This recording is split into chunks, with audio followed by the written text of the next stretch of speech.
Hello, everyone. Happy Monday. I was going to say happy Friday, but I feel like all the days are kind of, you know, together nowadays. Um, hello. If you're live with us, please say hi. Let us know where you're watching us from. We have an amazing show tonight. We talked about infertility like 2 shows ago, maybe. I know Callie and I, we haven't really been on. We are on a summer break. So we didn't want to just also not come on to say hi. So we've been doing one show a month. And I think it was, God, like 2 shows ago, right before we decided to kind of come on um, once a month, that we did a show on infertility. And we had two amazing guests come on and talk to us about that.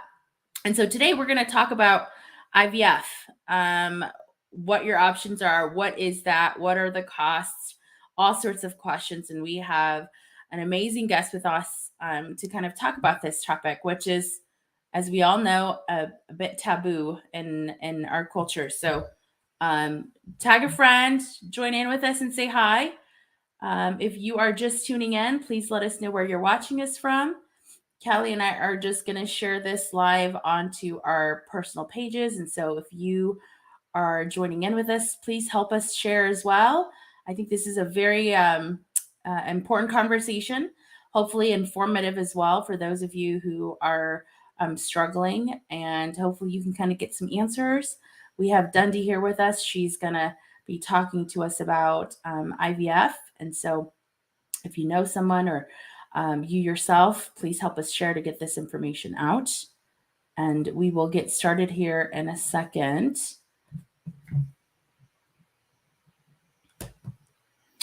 As Callie is sharing, I'm going to share as well. So please help us share to get the word.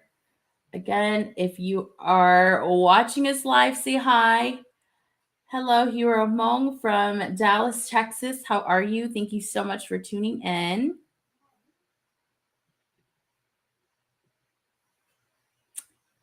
Okay, let me share and then I will come back and say hi to y'all.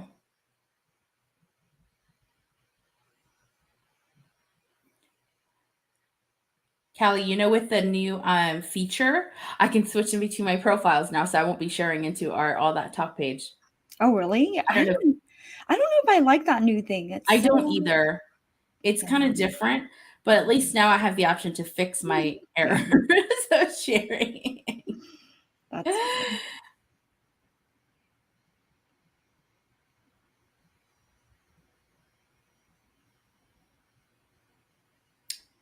Um,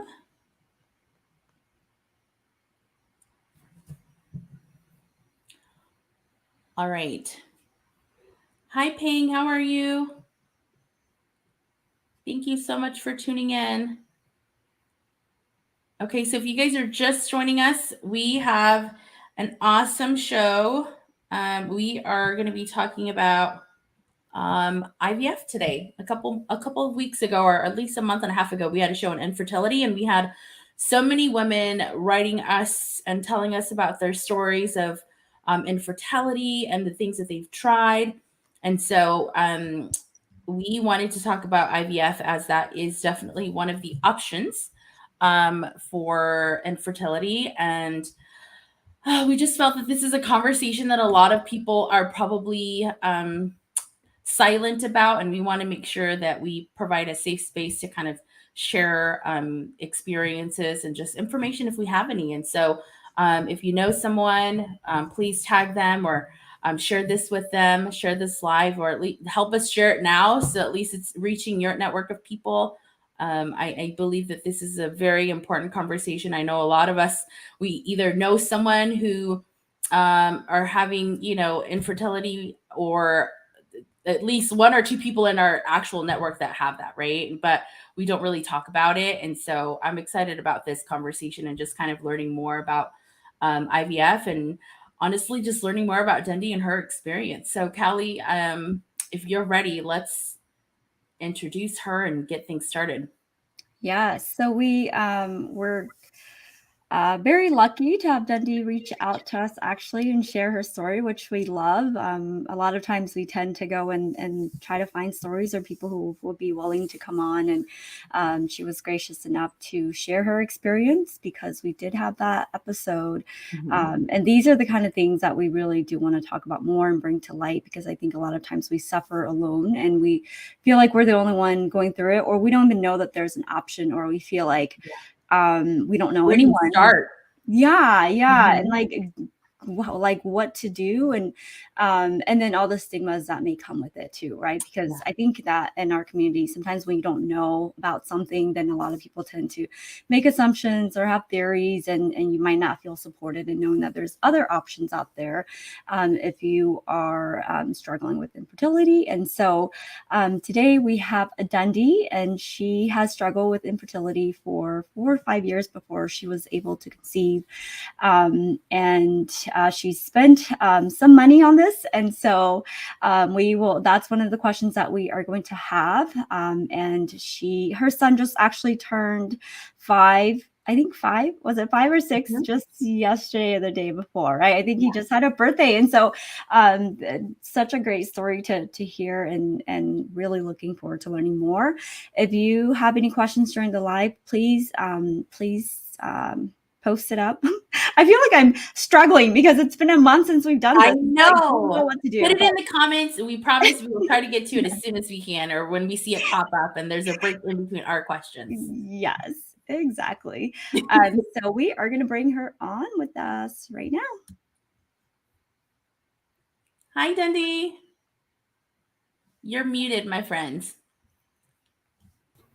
Hello. Hello. Thanks for joining Kelly and I and being brave enough to have this conversation with us live. No, of course. I think it's something that we should talk about a lot more often. So I'm always open to talk about it. Yeah. So let's just kind of jump right into it. Could you give us an overview of your story with IVF before we dive into all the other questions? Yeah. So IVF, it was probably it took me only maybe about half a year to actually go through the whole process and be successful. But going through the whole infertility process itself was probably about 4 to 5 years. Started off with just, regular medications, to help you ovulate, and then moving towards to IUI, and then trying to figure out what's going on, and then going through to IVF. Yeah. I think that people sometimes like the pressure in itself too, right? Like I know that when I was first married and New and we were trying, and I felt like I just didn't even know, because I wasn't like I didn't conceive right away like most people Yeah. do, right? Like some people are very fertile and like the moment you want that, right? But for me, it's like we were trying and trying, and it just didn't happen. Yeah. And I remembered I went to my doctor, and I mean, of course, that's like the first place I go, right? And I think, Callie, we were saying this too, is just like you just don't know where to start. So that's kind of where you go. And even when I went, the doctor was like, you're very young, you're very fertile, you just aren't doing it enough. Like you have to be consistent. And so we don't even want to talk about infertility until it's been a year of you really trying, which is like every other day, Mm-hmm. which at that point I'm just like, forget it, that's just too much work, Right. So I get where that comes from, is that's why it does take so long to kind of deal with all of that. It does. Yep. How did you deal with the pressures from, maybe, I mean, and maybe you didn't, but, and then how did you also like did you do any Hmong medicine, because I feel like sometimes with the pressure comes like, everyone's solution. And a lot of times that's a lot of Hmong medicine. Yeah, I think I think probably after 6 months to a year into marriage, everybody's kind of asking, when are you going to have kids? But the first year, you're not really worried about it. It's like, it'll happen when it will happen. So the pressure was kind of definitely on when you kind of like really tried. And maybe after a year and a half or two, then it's kind of like, okay, something's not going right. So, and the pressure wise, it's just, every eating that you go to or whatnot, everybody's always asking you, why aren't you having kids? What's going on? I think once that pressure kind of started coming in, I think it got a little bit more tough. And I think that's kind of what also triggered me to kind of like go into like, okay, let's go and check it out. Pressure wise, but then I think because I was doing a lot of things too, you know, I was still starting my career and doing all these other things, that I was able to kind of like be okay with it. As for the Hmong medicine, you know, you'll have your parents, you know, I remember my dad bought me like some kind of plant, you know, and I have like the blackest thumb, and I'm like, oh gosh, you know, I'm going to kill this thing before, before anything. But yeah, you know, I think that's the only thing I've ever really tried, you know, but I never really believed in, you know, a lot in the Hmong medicine. It's always, you know, I'm going to go see the doctor and see what I can do. So, yeah. Yeah, there certainly is a lot of lots of different things out there. Not to say that it doesn't work for some people, because I do seriously feel like it just depends on how your body takes all of that stuff too. So I don't know, but how do you know? How can one find out if they are infertile? I mean, I shared a little bit about me going to the doctor, but are there other ways? Like, how did you find out? I think I think it's exactly like what you said, you know, Olivia, was, you know, you go in and they say, oh, you're still young, you know, give it a year or so. And then, you know, because they don't really help you off the bat, you know, they're just like, oh, you know, you're still young, you'll be fine, just keep trying. And then after maybe 6 months to a year, they're like, okay, you know, we'll start you with ovulation medication. You know, so that just kind of helps, I don't know, trigger some things, or it helps you ovulate for a little bit. You try that for another 6 months or so, and then you kind of go back, and then that's kind of when I think they start to really test you, and send you off to a infertility clinic. Do they automatically, like when you and your partner at the time, when you guys went in, did they automatically just like test you, or did they say he needs to go in for a sperm count too? They automatically test the woman. Okay. Generally, it is just the woman. I think once they get to a certain point, it's kind of when they start looking at other things. And I, you know, I had irregular periods, and so it's kind of, you know, it's like, okay, maybe that's one of the biggest factors. So, yeah, okay.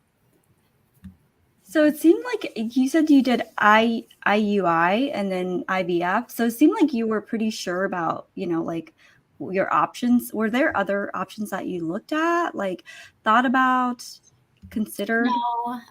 To me, the way I've always kind of looked at it, well, you know, I talked a lot just to the doctors, and it really is kind of your own studies and your own research, and trying to figure out what to do. There is a certain process of kind of what they do first. So usually it's always the ovulation medications, is what they'll always start you with. And then after that, they will automatically kind of put you into IUI. You know, your other options is probably adoption or surrogates, but they don't go into surrogate until I think a little bit later, until they actually know that you can't carry. Gotcha. And did you talk to any family or friends? Did you know other people that were doing it? And how did they react or respond to your decisions? I was the only one I knew that was kind of really going for it.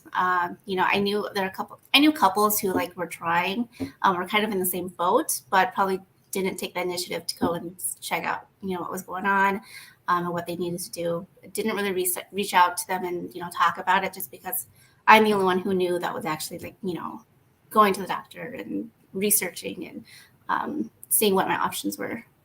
Yeah, I think too, a lot of people don't talk about this. And so I don't even think people feel comfortable like asking someone else questions. Because I feel like it is kind of something where like they need to samotana, right? Because then they're putting themselves out there. So I think even like you know, like I know people who are struggling and they've not said anything, you know, and so it's almost kind of like let's you know. So I think even if they just wouldn't talk about that, you know, and I think that's a struggle a lot of people are struggling with, of just not wanting to talk about that stuff. Yeah. So. And I think that's true. I think because I was going for it and I was kind of like really adamant about having a child and really going to the doctors and seeking help. I think for me, it was easier for me to kind of just like bluntly ask, it's like, oh, have you gone to see the doctor too? Because I've been going and, so for me, I'm always looking for advice and trying to look for help. So I'm more open about it, but I do, I could imagine also in the beginning when people are kind of asking me, oh, have you gone to the doctor? It's kind of like, why is something wrong with me? You've kind of like automatically come into your defense mode of like, kind of protecting yourself in those ways. Mm-hmm. So I can totally get that too. Yeah. And then, so how did you and your partner decide that this was the option you would go with? It was the only option at that point. We did do 4 sessions of IUI, which is, with a bit more technical here, is actually when they take the sperm and they actually insert into the woman's cervix through tube. So we've tried 4 of those sessions and it just wasn't working. After more tests, we had found out that my tubes were not functional anymore. So at that point, there was no way that I could get pregnant any other way. So the only way I could get pregnant was through IVF. And I know, that's probably a bit easier for me because I know a lot of other women, they struggle with other types of, causes that prevent them from having that, or there's no explanation of why they can't. So for me, I kind of want to say it was easy, but I mean, it was still tough, but I kind of have a reason why. Yeah. So with like, this question wasn't on our original list, but like when they do that, I'm assuming that you have to probably wait in between. It's not like you can just get a whole bunch or like do it like back to back. Like how long does that even take before you can get the next round? So everything is based on your menstrual. So it's monthly. So if it doesn't work out, you wait a whole another month, and before you can start the whole process again. Gotcha. And then did taking those medications, do they affect your body? And like in what ways? Is it hard in the woman's body? Like how does that? Yeah. They're all hormonal medications, so you're definitely going to, gain weight and, it makes you very moody. I think it's probably just like any other birth control or whatnot, that messes with your hormones. So I think that was kind of the biggest thing is just, your weight fluctuates and, gaining weight and not always being, yourself at a certain point because you're on these medications all the time. Yeah. So what should like women know before they start the IVF process? Are there anything specific? I think to start the IVF process, I guess for me, it's just, you don't ever really know anything. Everything is kind of learned firsthand. The only thing I would probably suggest is probably to create a support group, whether that's between your friends or family. At that time, groups were not a big thing on Facebook, but I'm sure there are groups out there now where you can actually get that support so you don't feel alone. So I think that's always the biggest thing because there's so many questions and so many resources out there, but to be able to centralize everything under one and ask other people is probably the best way. Yeah. What should a couple know before starting IVF? A couple, I would say, to always lean on each other, and don't forget that, you are still a couple at the end. And it is not just, for the child or whatnot. But, to also stay strong and be able to support one another, during those times too. Yeah. What did you find was like helpful? Because I would think like, and I don't know if y'all went through therapy or, like when you would have like failures, right? I would think there's a lot of like Emotional. disappointment. So how would you say, like what advice would you give to, like a couple that's going through it and seeing like the failure, and how do you stay strong or, just. I think my biggest thing is just to continue to do what you're doing, right? To continue on that path. It's still, the way I've always kind of seen it is it's kind of like a college degree. There's like steps to certain things. Sometimes you're going to fail a class and sometimes you'll just keep going. And also, you are still a lot of other things than just, a wanting to be a parent. You are still a sibling, a child to somebody else. You're still a friend. and just continue to work on yourself, just continue building yourself as a person, as well as, trying to be a parent. So I think that's kind of one of the biggest things the biggest advice I'd probably give to everybody. It's really good advice. And not just for anybody going through anything, Yeah. So how much did it cost you in total, and what are other potential costs that people should know about when it comes to IVF? So I actually flew out to New York to get mine done. So I actually reside in Minnesota and flew out to New York, and that was more so because they are cheaper in New York. And so my cost total, probably between my IUIs and IVF and everything, was probably about, I think I had it here, about $40,000. And that was, with everything. So that's 4 IUIs, 2 IVFs, and 1 frozen cycle. So which is pretty, I want to say cheap compared to Minnesota. So in Minnesota, they have that one time for IVF for $15,000. Wow. And there's no guarantee. They do have another program where I think you can try up to 3 times and it's $30,000. And then you get like a certain dollar amount money back. So it just really depends. Is it much cheaper for the IUI? Is that why they tend to go that route first before the IVF? Yes, and it's not as invasive? It's not as harsh on, because that's not harsh on the woman's body. I mean, really, you're not doing anything with the woman's body during IUI. It's really just an insert through a tube. Through IVF, they are taking the eggs out of you, so they do put you to sleep, and then they go in and take your eggs out, and then they manually put the sperm with the eggs together.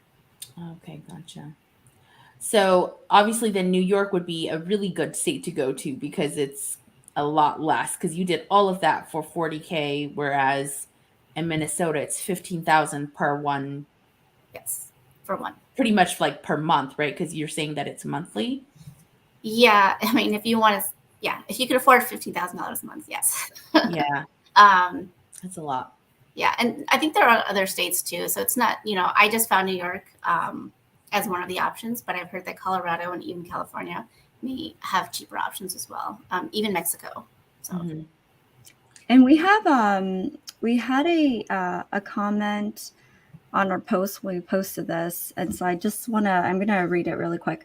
But she said that so there are ways to get your IVF costs covered through your insurance plan, including meds. You have to find an employer who offers IVF benefits, and they will cover up to X amount or allow X amount of cycles. You pay your deductible and premium just the way any other insurance plan. Companies like Target, Starbucks, Amazon, Bank of America, Wells Fargo, Wayfair, etc. offers IVF coverage. So definitely larger companies. And I'm assuming if it's like Target and Starbucks, I'm assuming it's still like, employees from all levels, not just that corporate, but don't quote me on that.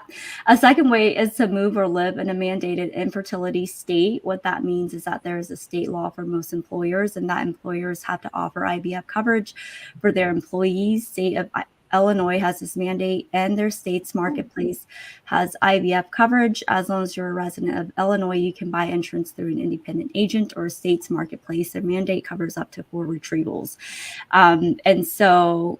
And she said that she currently works part-time at Starbucks for their insurance and IVF benefits. So it sounds like you don't even have to, work there full-time. You can still get the benefits. So if cost is an issue, definitely we have somebody who is willing to answer questions, and there are a lot of other resources. So don't feel like you have to take all this cost by yourself. Yeah. Did you put something else up? Yeah, I accidentally clicked on it, but I think I was gonna say too, like obviously when you went to New York, like you didn't have to be a resident there, and so I would just say that if that is the case, then I would do a lot of research on some of the other states to see what cost is, especially if this is something that's going to be coming out of your pocket versus like working for a company that supports that, that has insurance to cover that. Yeah, and I think that clinic I went to in New York, they actually offered 0 free financing. And I think that was also a big factor why I went there, was because, they didn't expect the money all up front. And it was zero financing. So it just made the most sense. That's awesome. Yeah. That is really good. So how can one support someone who they know is going through infertility? So I have found that everybody deals with everything differently. I've encountered a lot of women who have gone through the same thing, and are all very different from each other. But I think the biggest thing is just asking them what they can do to help, and asking them how their struggles are going, and not necessarily making them feel as if something's wrong with them. I think the best thing is just not, it's not, oh, what's wrong with you, or are you the problem, or is he the problem? I think those are kind of like the hardest things to take. It's like, whose fault is it? So those are like probably the worst things you can probably say to somebody, is asking who's the problem. But just being very, just an ear to listen to, and just asking them what they can do to help, and maybe even just being curious about what they're going through. I don't think a lot of people do that enough, is to, ask them, why is it that way, or what's going on, and really kind of getting into the details of, because I think once you're like, wanting to be understood in a certain way, people are more open to that. So just, having that curiosity of what's really going on, not feeling like you're prying into their business, but, and again, it varies from person to person and where they are with their infertility journey. But I think that, to me, would probably be the easiest and the best way. Yeah. And so yours is definitely a success story. But at some, what do you say to someone who's like trying, it's not working? Like, do you just at some point just, kind of conclude that maybe this isn't working and it's just too much, whether it's costs or mental strain or just your relationship itself? Like, at what point do you know, like, maybe it's time to stop trying? That was something I was actually just thinking about earlier. I think for me personally, until somebody tells me I absolutely cannot do it, it's probably when I would probably stop, or until, I've like completely drained out everything. But because I think most women, and maybe, some men, it's kind of like our lifelong dream, right? That's just been something that we're supposed to have. And so we're just going to keep going for it. And so I guess it just really depends on, what you really want. And, not to say that nobody else really wants it, but, just, I think this is why I also go back to the why I say, continue to do other things too. Try to stay not just focused on that, but continue building yourself, career wise, and, even for yourself. I think that's kind of the only way to kind of really do it.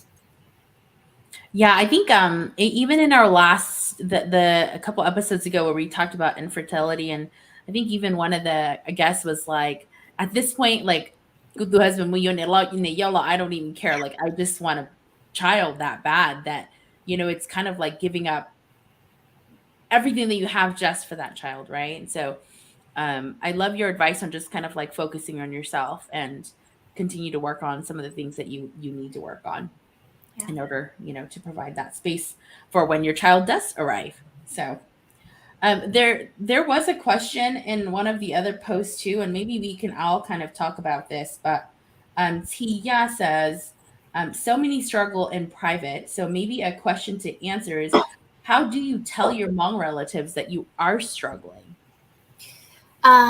So for me personally, I love to tell them, what's going on. I think it's kind of almost our responsibility to teach them, because we become adults, we are adults now, we are going through it, and they don't know, and so it is a very sensitive topic because, they probably don't even know how, the human body works, so just teach them, because they're so curious to know just as much as, we are, like, what's going on and how are things working. So I think that I really do think it's our responsibility to help teach them of all the troubles that we go through and all the struggles. Yeah. And I was going to say too, like, I think sometimes like our generation, the younger folks, like about like then because they don't know, they like to go and talk to other people to see if other people know. And I think sometimes we see that as like gossip because you're like spreading and the word that I can't conceive, right? And so then I think sometimes that kind of scares people from sharing too, because it's such a personal thing you're going through, and for other people who don't know you to be, told what you're going through. I think it's a little bit scary, and I think that's why people don't like to share that. Yeah. But I- it makes it tough. Yeah, I think it was like that in the beginning. I think you're kind of in denial in the beginning of just like, oh, we're just too busy. We don't have time, and you just keep making excuses. But I think at a certain point, it's just when I was able to kind of speak up, it's like, oh, there is something wrong. We are seeing the doctor about it. We are doing something about it. It's that we're just sitting here not trying and not doing anything. But and I found a lot of compassion from people. The people who I thought that were probably the biggest talkers to everybody, but as I was able to explain myself and, explain the situation, there is still a lot of sympathy that comes from them, and so I think it's just a matter of humanizing, kind of the whole situation and talking to them about it.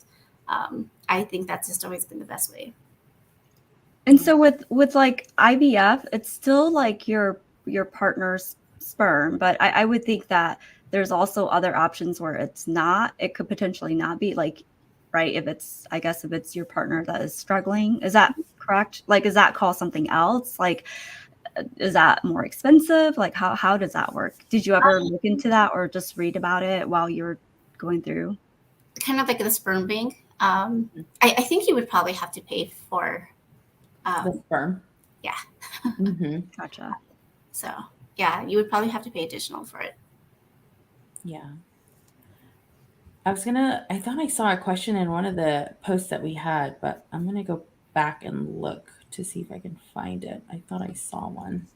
Is there any tips or, any advice when you're, traveling out that, things that you should bring, or things like that, when you're going through it, you're like, oh, I wish somebody had told me, anything like that at all? To bring, I don't know, not really. Not too much. For me, I started my own support group between my family and friends. That was probably just the only thing I can think of was that the most helpful.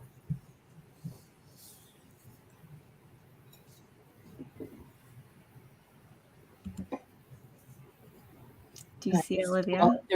No, I don't know. Well, it's not on this one. I was looking through our other one, but I may have I don't know what happened to it. It might have been on a different post. Let me see. I do want to, there was a comment. I think it's super long though.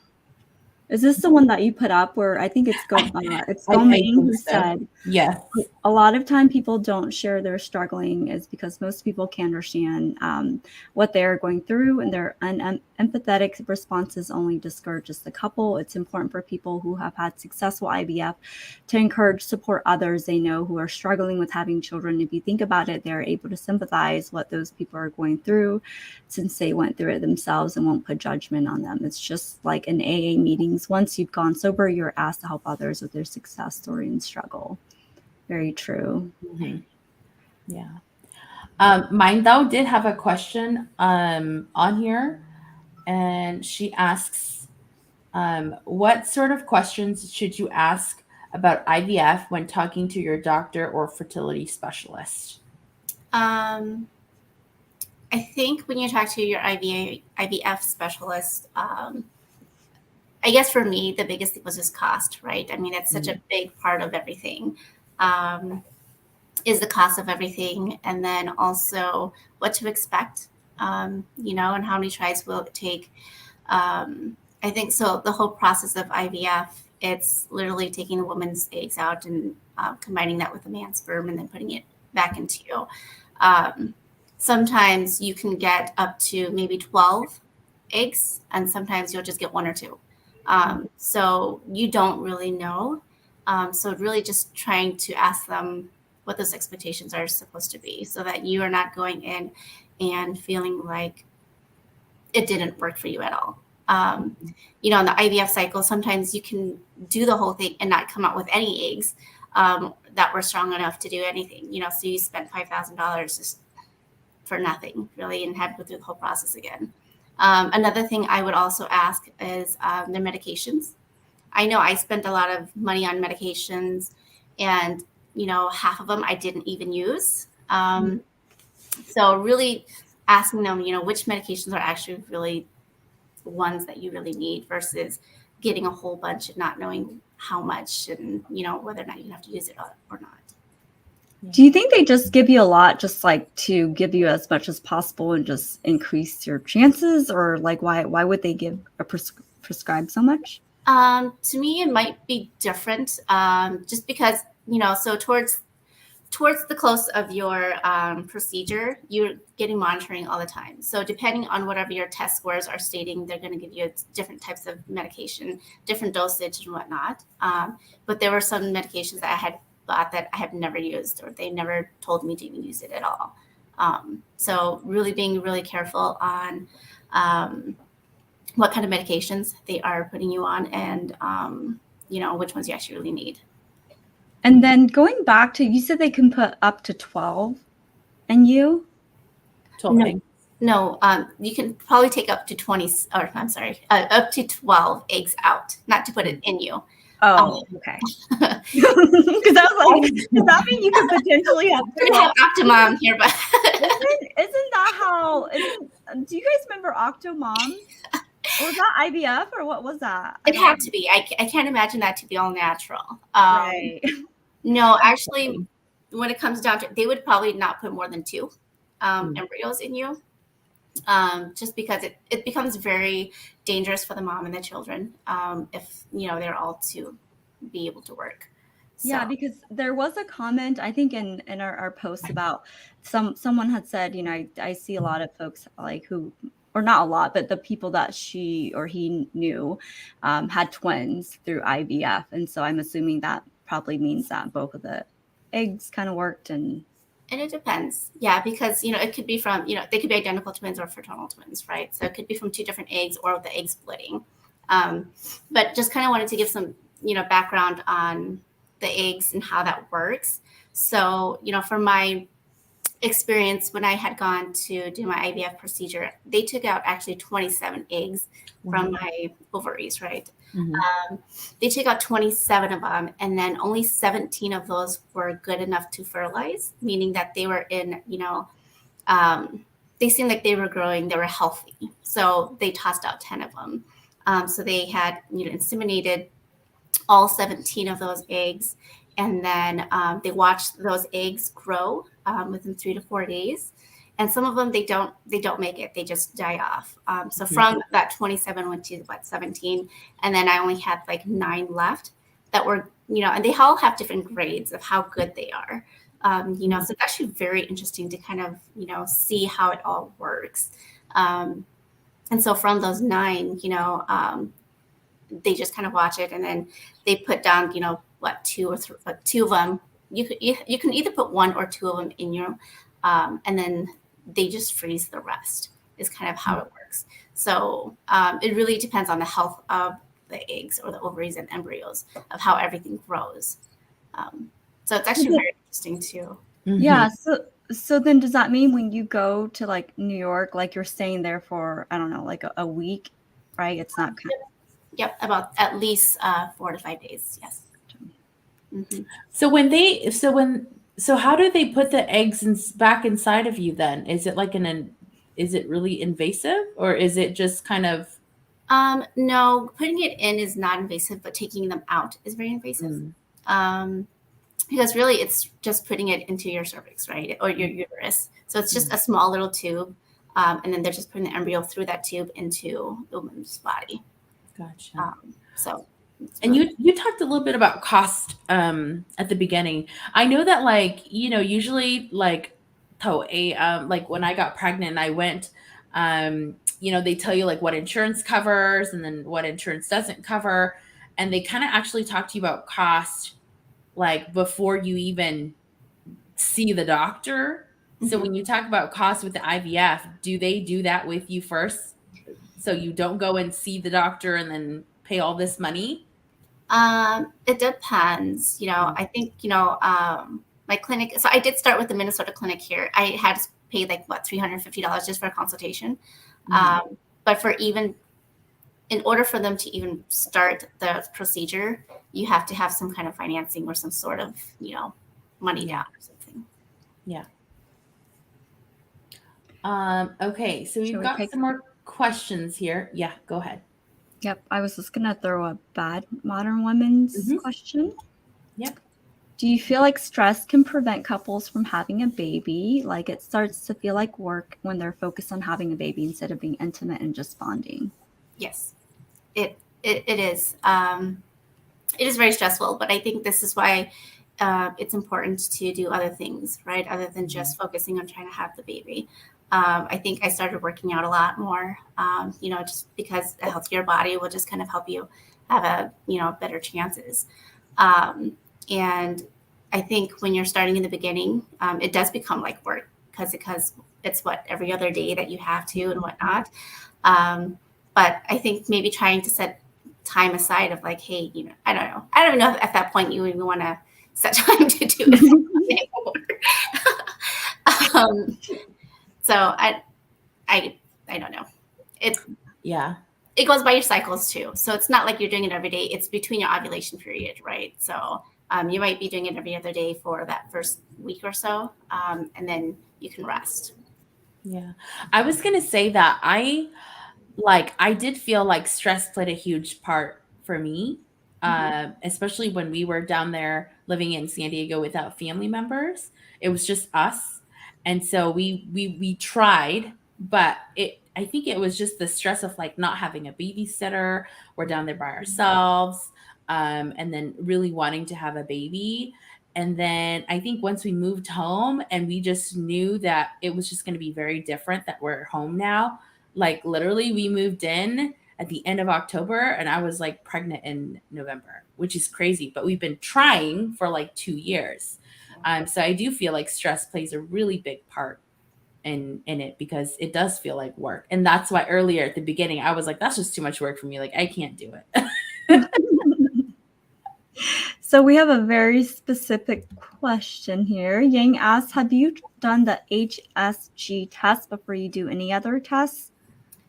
Yeah, so I think the HSG test is actually the X-ray of seeing if your fallopian tubes are functioning.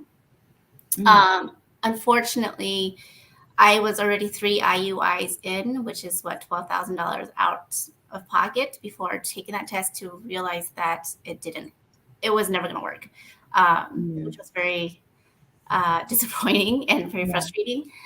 So they didn't offer that to me right away. And I think that's why it's good to really do your research in the beginning and even ask those things before you do an IUI is, hey, can I do an HSG test before you start doing anything else? Because some doctors, I mean, you would think they would know, but sometimes, I don't know, they just forget or something.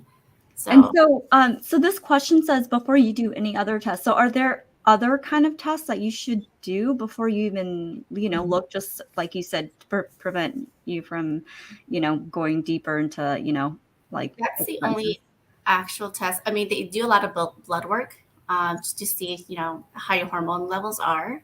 But that's the only test that I know of that they actually really do to see, if you can have a child or not. But that's just as far as I go with my journey, because I know everybody has different journeys and go through different things. And so I don't know what they all go through either. Yeah. Mine though did have a question, well, a statement and then a question. And she says, I guess my biggest fear is if it hurts. I know this may vary and can be really personal, but would you mind sharing how it actually felt when they took the eggs out and then put them back in? Did you feel it? So it hurt when you're taking medications to grow your ovaries, to grow your eggs. And this is the process right before you're going to have your eggs taken out. So they give you medication so that you can grow a lot of eggs and so that they can pull them. And so it felt, it didn't hurt, but it was very sore. I felt like there was like 2 big grapefruits, growing on both sides. So it was hard to walk just because I felt very sore. It didn't hurt though. Nothing about it really hurt. So it wasn't painful of anything. I mean, I don't know if it's more the, stress and everything else that is a bit more tough than physically. Did they prescribe any pain meds for you after they took out? No. Okay. Mm-mm. Not that I remember now. Yeah. Okay, we have a question from Ta and Kia. Did you opt for PGT-A testing? And what is that? That I don't know what that is. So I don't know if that's something else, but that's not something I'm familiar with. Okay, so if anyone is watching and they know what that is, please comment us and tell us what that is. What is it? I think the next question here is a really good one. I think there's two of these questions floating around. My Nieto says, "Are you able to choose which gender?" Yes, you can. It is an additional, I don't know what, $5,000 or so, depending, I guess, where you go. But you can choose which gender. But just note that it's not always going to work too. So you don't know if your IVF is going to work. And sometimes at that point, if this is kind of like your first child, you're just happy to have any one of them. But if you've had 12 kids or 8 kids and you want really one gender, I think it's not a bad option. I was going to say, so if you have a couple of embryos that are healthy and it's likely to be successful, they charge you extra to pick the sex of the baby. Whereas they can just say, it's not going to cost you anything. We're just going to inject one in and call it good. Yeah, because it's additional testing that they'd have to do. Gotcha. So more work. And Ta said that it is the gender. Yeah, I was just going to say, yeah. like the PGT test, identifying the gender of the baby. Got it. There's another question here. I don't know. Sylvia asks, how did you decide which embryo you wanted to implant? What does that? I don't even know what that quite means. So kind of going back to my story of the 9 embryos that we've had, they're all graded differently, depending on the growth of them. So depending on all of those, they kind of want to put in the best ones, right? They're like AA, AB, AC, or whatnot, right? And so each one of them, they have different grades. And so typically you kind of want to put the best ones in first. And so that's kind of how we went at it. We're putting the best embryos in first, and then we go down to whatever's left. So it's not necessarily what exactly is. It's just the best based on some kind of standard. Mm-hmm. So interesting. It is. Right? Let's see. And I just kind of want to note too, I think, when you kind of learn about these things, and I know miscarriages is kind of a big thing, when you kind of learn about these embryos and how they grow, and I know a lot of women, they kind of take that, personally to themselves of I did something wrong. But once you really understand how embryos grow and the health of them, it's really not, something to blame on yourself. It's just really how the embryo grows. And it's just like all things, if you think about plants and whatnot, or just organisms of those types, it's just how things grow. And sometimes they work out and sometimes they don't, but, not to kind of hold those against yourself. So thank you for saying that.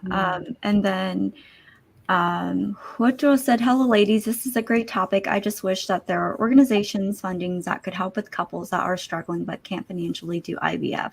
So if you are watching and you know any organizations that can provide funding that we might not know about, please do share. Again, we share that there are workplaces that do provide coverage. And so there's that option. But of course, if you don't work for, a place that offers that, if anybody knows any organization, I feel like there must be, but, I can't say too. And so if you know anyone who is offering funding for any of that, please do let us know. There is also credit card company, I think it's called Care Credit, that you can use for all health expenses. I think at the time, they might have a very low annual percentage that you might want to look into too. So there are some options that may not always be free completely, but will actually be a little lower. Yeah. So you said that before you even go to, I believe you said like I don't know if it was IUI or IVF, that you had to like already had funding coming, like, so like, do you secure that outside of, like, if it's not out of pocket, like, It do you depends have on to the show clinic. proof or something? It depends on the clinic. So Minnesota, they didn't offer any financing, and they needed the money up front. So that one was, it's very different from when I went to New York, where they allowed financing. So, you just have to kind of do your research, and, it really depends on which clinics you go to. Gotcha. And then Jen did say there are funding organizations out there that help. So please let us know, Jen. We would love to know. Yes.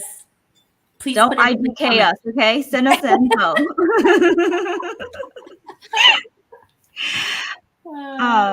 And then Crystal Lee did say there are IVF support groups on Facebook. I highly suggest joining if you are considering or going through IVF.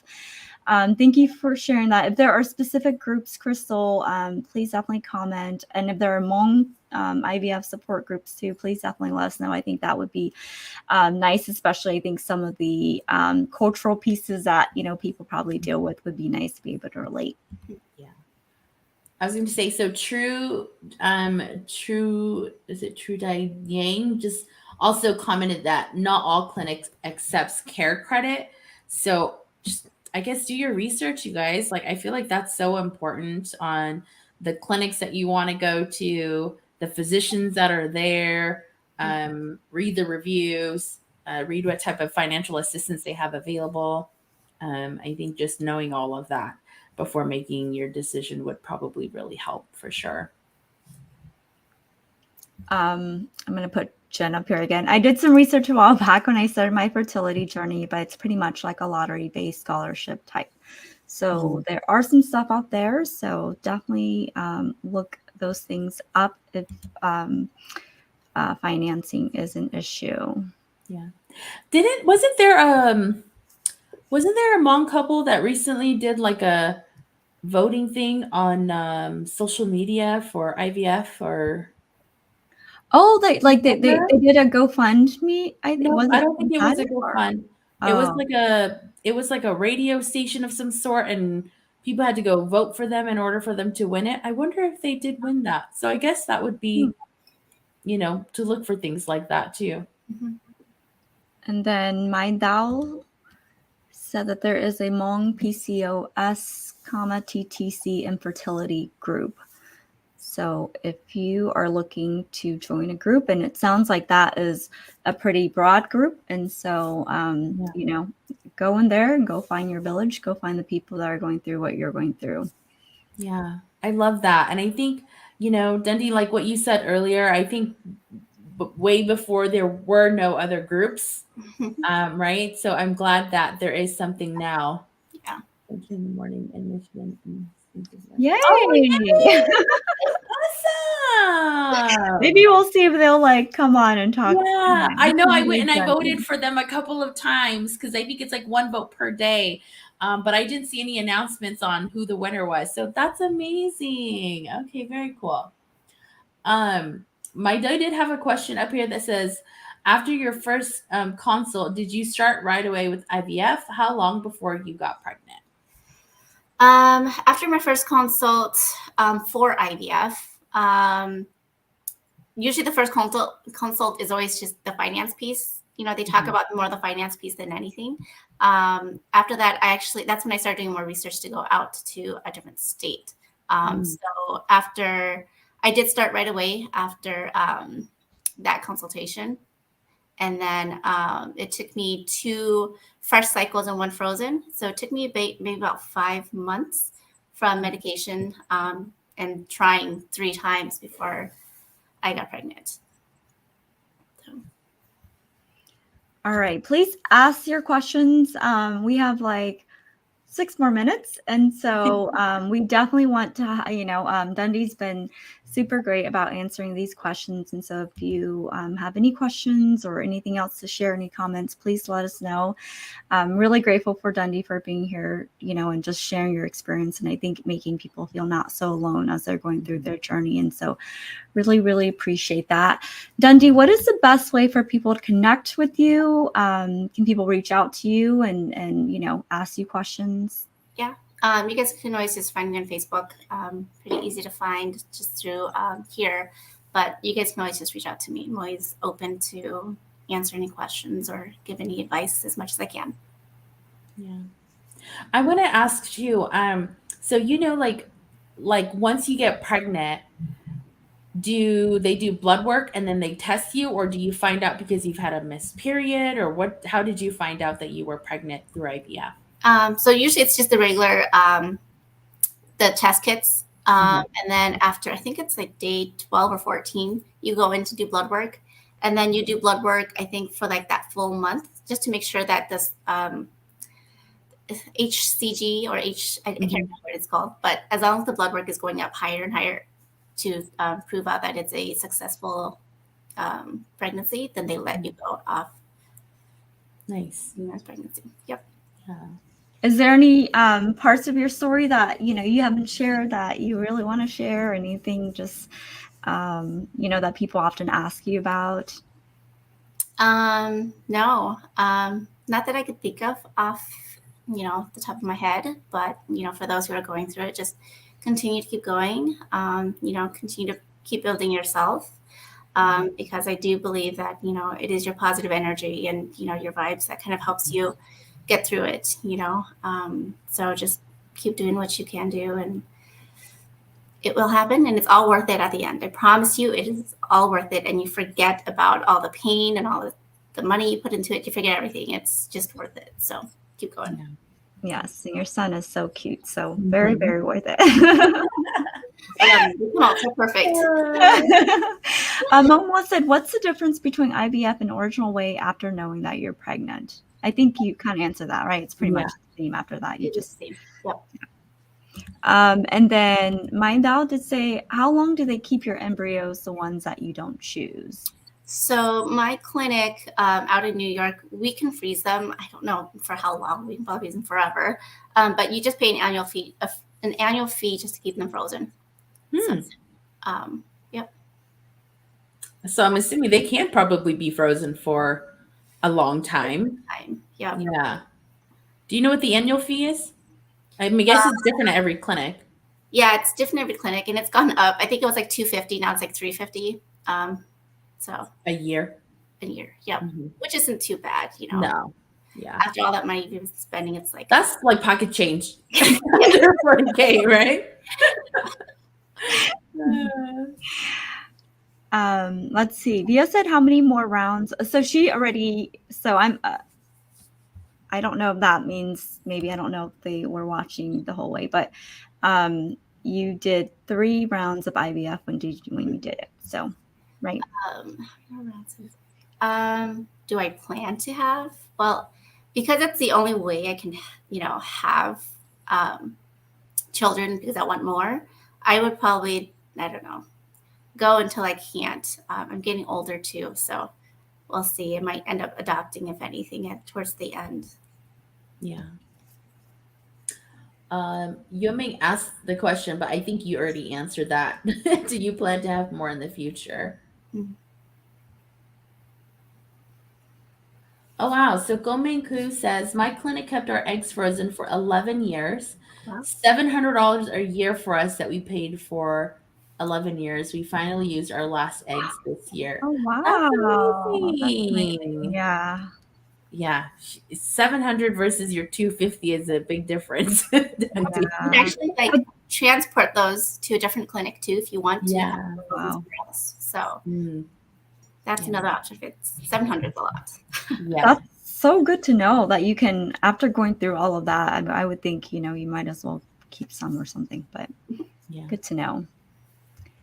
I have heard of some women too, where, maybe they're just really career focused right now and they don't want to have kids, that they go and get their embryos their eggs frozen. Yep. I used to do that too. Yeah. Might have to do that. Yeah. Wasn't thinking about it, but man. Yeah. Oh. Someone said, did you consider surrogacy? Did you consider that at all? Not yet, because I was still able to carry mine. I think maybe if I was, if they failed, continued to fail. Now I take that back. I don't know if I could have another person carry my child for me. It depends. I'd be picky, like I'd be very picky, and I think they're pretty expensive too. I think I've heard maybe $15,000 to $18,000 just to kind of carry per year. But so we'll see. I don't know. I heard it's like 45,000. That's what I heard, but. Oh, that's pretty good. You better be working out and all sorts maybe of it's stuff, 45. It's 45, and that's including like mall and transportation and all that stuff for that person. Yeah. Right. Rather than just to pay for the person itself. Yeah. So maybe it's 15,000 total. But if you think about it, it's a lot to carry. I know it's a lot to carry another. I mean, because I think all the hormone, all that stuff, and then even having the child, like I think that's a lot of work too. And then you're bonding with someone else's child, but you are bonding with that child, right? And so then you have to, give them back to their parents after 9 months. But some people, that's why not everybody can be a surrogate mother. Yeah. To be like, I want to keep this baby now. I'm not going to give it to you guys. I'm sure there has been cases like that. Yeah. Dundee, one last question before we go. Okay. I did want to know, like, with IVF, like, is it like where can you give natural birth, or is it C-section, or does it matter? It's just like all the other pregnancies. I ended up having to get a C-section, but so it just really depends at the end. Whatever it takes to get it out. Your body. Yeah. Whatever your body wants to do. Okay. So there's no specific either or one or the other. It's whatever it is that your body wants to do. Yeah. Gotcha. Okay. All right. Should we end there? Is there anything else that you see? Oh, I just like Gomez's message on here. Don't quit trying, ladies. My wife is 42 years old, and we're expecting our 5th son through IVF. Yes, that's awesome. It's amazing. Congratulations. Any other comments, questions that you see? Let's take this one and have this be the last one. We've got a Facebook user, no name. It just says, "What was your reaction when you found out you were pregnant?" It was unbelievable, to be honest. It took me a while, just kind of like, is it real? Is it not real? So it took a while, but until I was like really confirmed, it was probably, I don't know. It was scary the whole time. I mean, I was very excited, and it feels really good, but I think the whole time you're still kind of scared because you've been through so much that you're just like, but still very happy. Yeah. So you see the baby. Yes. And it's kind of like, okay. That's even for everyone else too. It's like until you it's just like kind of unreal. Yes. Yeah. Well, thank you so much, Dundee, for being here with us today and for sharing your story and just being vulnerable. And for everyone that was with us tonight for the resources and the questions and the comments. Again, definitely a topic that we definitely need to talk more about and just feel like we're supported in. And it sounds like there are great support groups.